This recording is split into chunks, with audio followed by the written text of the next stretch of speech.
ఒకటి కాదు రెండు కాదు ఏకంగా 2 దశాబ్దాల పోరాటం. అవును, ఎట్టకేలకు కాకినాడ సెస్ బాధిత రైతులకు భారీ ఊరట లభించింది. సుమారు 20 ఏళ్ల తర్వాత వార్డు భూములపై హక్కులు రైతులకు దక్కబోతున్నాయి.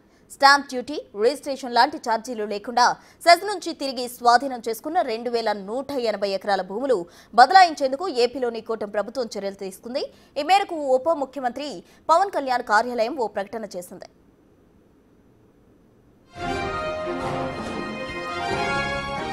ఇందుకు సంబంధించిన ఉత్తర్వులను ఏపీ రెవెన్యూ శాఖ ప్రత్యేక ప్రధాన కార్యదర్శి జారీ చేశారు. దీంతో 1551 మంది రైతులకు లబ్ధి చేకూరనుంది. దీంతో రైతులు సంతోషం వ్యక్తం చేస్తున్నారు. 2 దశాబ్దాల తమ కల నెరవేరిందని చెబుతూ CM Chandrababu, deputy CM Pavan Kalyan చిత్రపటాలకు పాలాభిషేకాలు చేస్తున్నారు.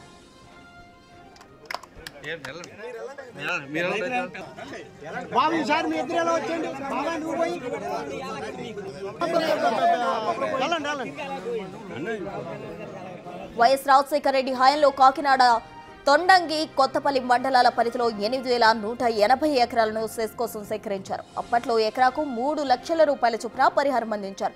అయితే అప్పట్లో భూములు ఇవ్వడానికి కొందరు రైతులు అంగీకరించలేదు. అయినా సరే భయపెట్టి బలవంతంగా రిజిస్ట్రేషన్ చేయించుకున్నారన్న ఆరోపణలున్నాయి. ఇందులో 2180 ఎకరాలకు సంబంధించి రైతులు పరిహారం తీసుకోలేదు. తమ భూములు వెనక్కి ఇచ్చేయాలని ఉద్యమాలు చేశారు. జైళ్లకు వెళ్లారు.